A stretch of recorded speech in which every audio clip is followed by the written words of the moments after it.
Music by DJ लाल बाबू राज। जल्दी से गाड़ी धके अब हमर भैया, जल्दी से गाड़ी धके अब हमर भैया, जल्दी से गाड़ी धके अब हमर भैया छिए पवन त्योहार भाई बहन के प्यार राखी बंधवा हो मोरे भैया। कैसे के गाड़ी धके अइयो हमर बहिना, कैसे के गाड़ी धके अइयो हमर बहिना, लागी गेलो लॉकडाउन बंद भेलो सगरे टाउन, की बताइयो होगे यारी बहिना। जल्दी से गाड़ी धके अब हमर भैया, जल्दी से mix by Guddu Gudesh, music by Lal Babu राजा।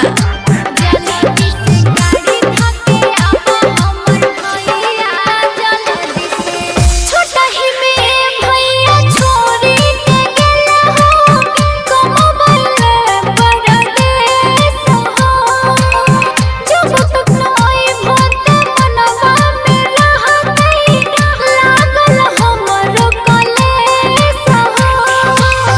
बात के पूछे बहिन दुलारी, उठाल कोरोना के महामारी, छियो न भैया कठोर दे।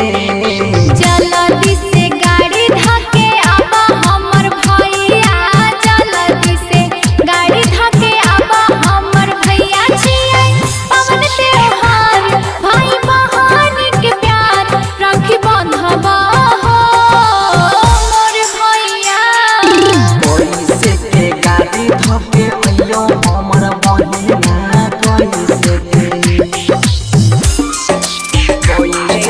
गाड़ी धके अइयो हमर म्यूजिक बाय अइयो हमर लाल बाबू राजा।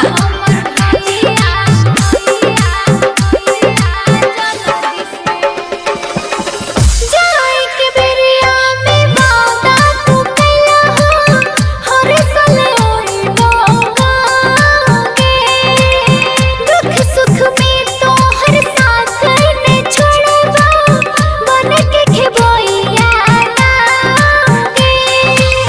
दुख के लाचारी देखी के समैया, बाबू बेमारी कमजोर मैया, बहै छै अखिया से लोर गे। जल्दी से गाड़ी धके अब हमर भैया, जल्दी से गाड़ी धके अब हमर भैया छिए पवन त्योहार भाई बहन के प्यार राखी बंधवा हो मोर भैया।